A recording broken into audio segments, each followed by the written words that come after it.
আগুন দেখো বলিউদ্দিন ইউনিয়ন এক দুই গ্রাম নদী এক দুই গ্রাম আপনার কাছে আসেন আগুন দেখো সাদা শিবলি সুলতান আচ্ছা সাদা দেখো মঙ্গা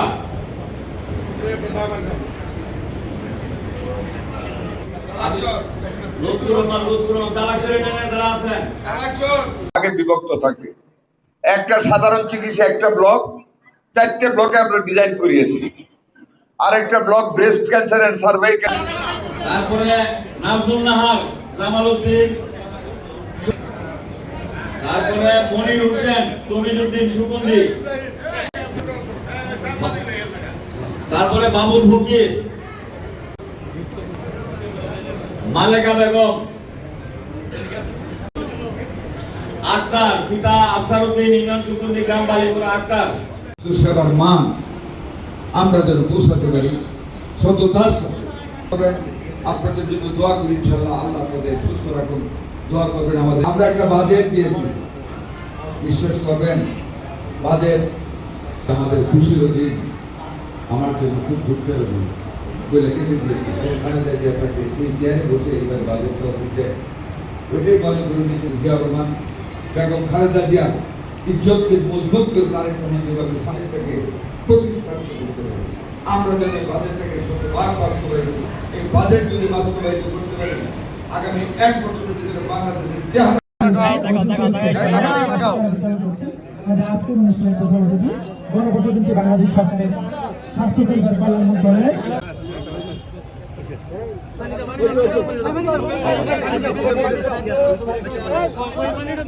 এই যে আদ্দিন হাসপাতাল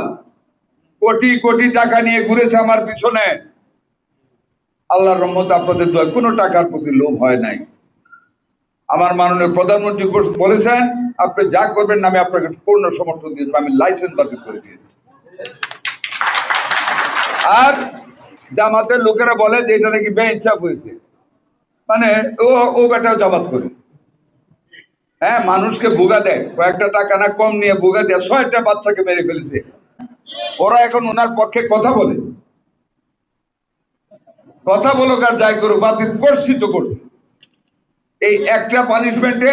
তারা বাংলাদেশের প্রাইভেট হসপিটালগুলি ঠিক হয়ে যাবে একটার পানিশমেন্ট মানুষকে সেবা দিতে হবে টাকা নিবে সস্তা কথা বলে কম নেয় আরে কম নেয় কি কম হ্যাঁ প্যাটকাইটা কম নেয় কি করে এগুলি মানুষ মেরে ফেলছে 6টা মায়ের বুক খালি হয়েছে কাজে এগুলি থেকে আপনাদের সাবধান থাকতে হবে মানুষের সেবা করতে হবে সত্যিকার ভাবে বিনা স্বার্থে লোক দেখানো সেবা করলে চলবে না চায়নার সহযোগিতায় 2টা বিশেষায়িত 1,500 শয্যা বিশিষ্ট মোট 3,000 শয্যা বিশিষ্ট 2টা বিশেষায়িত হাসপাতাল আমরা করতেছি শুধু মহিলা ওয়ান স্টপ সার্ভিস ওয়ান আমব্রেলার নিচে বাচ্চা এবং মা আমরা 1,500 করে 2টা বিশেষায়িত হাসপাতাল করতেছি এক একটা হাসপাতাল 4টা ভাগে বিভক্ত থাকবে একটা সাধারণ চিকিৎসা একটা ব্লক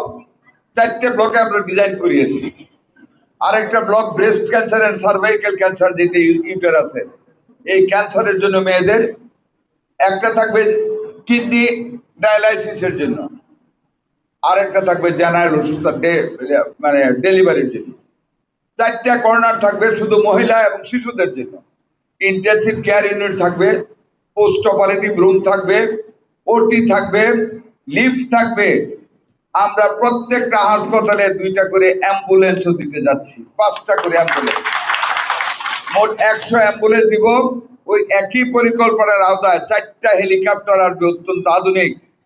মুমূর্ষ রোগীদেরকে যাতে পট করে ঢাকায় নেওয়া যায় রাজশাহী নেওয়া যায় ওই দিকের মানুষ 4টা হেলিকপ্টার এই প্রজেক্ট আমরা দিচ্ছি আগামী 4-5 মাসের ভিতরে 5টা শিশু হাসপাতাল প্রত্যেকটা 200 শয্যা করে আমরা উদ্বোধন করতে যাচ্ছি 5টা খুলনা বরিশাল রংপুর রাজশাহী এবং কুমিল্লা আমরা এক বক্সে সকল চিকিৎসা ঘরে ঘরে আমাদের লোক যাবে পাইলটিং স্কিম হবে সেই পাইলটিং স্কিম আমরা বাংলাদেশের 10টা উপজেলার 10টা ইউনিয়নকে নেব সেখানে প্রতিটা ঘরে ঘরে আমাদের লোক যাবে ব্লাড টেস্ট করা হবে ঘরে বসে, ডায়াবেটিস টেস্ট করা হবে, ব্লাড প্রেশার দেখা হবে, আলট্রাসোনোগ্রাম করা হবে, এভরিথিং ঘরের ভিতরে করা হবে। অপারেশনটা বাদ দিয়ে বাকি সব করে ওরা সাজেস্ট করবে আপনাকে ঢাকা যেতে হবে না নরসিংদী যেতে হবে। এইভাবে সারা বাংলাদেশকে আমরা সকল মানুষের কাছে আমরা চিকিৎসা ব্যবস্থাকে সহজ করার পরিকল্পনা নিচ্ছি ইনশাল্লাহ। বিগত ফ্যাসিস্ট সরকার তারা দুর্নীতি করেছে, চুরি করেছে, দেশের টাকা পাচার করেছে, ব্যাংকের টাকা পাচার করেছে। এই যে আপনারা এখন 5,000 টাকা করে পাবেন, কাউকে 1 টাকা ঘুষ দিয়েছেন বলেন তো? এই যে মসজিদে মসজিদে বরাদ্দ দিয়ে যাচ্ছি, ঈদগাতে বরাদ্দ দিচ্ছি, প্রত্যেকটা মন্দিরে হিন্দুদের 3 লক্ষ 4 লক্ষ করে টাকা বরাদ্দ করেছি, আসতেই থাকবে এখন থেকে। 10 টাকা কাউকে ঘুষ দিতে হয়েছে? দোয়া করবেন, we are a government with a difference. আমরা একটা আলাদা ব্যতিক্রম ধর্মী সরকার চালাচ্ছি। আমরা সবাই সব, আমারটা আমি শুধু একটা বলবো না, আমাদের মাননীয় প্রধানমন্ত্রী সকল দুর্নীতির ঊর্ধ্বে সবাইকে থাকতে বলেছেন। আর আমি তো ব্যক্তিগতভাবে কতটুকু সৎ ন্যায় নীতি দিবেন আপনারা জানেন।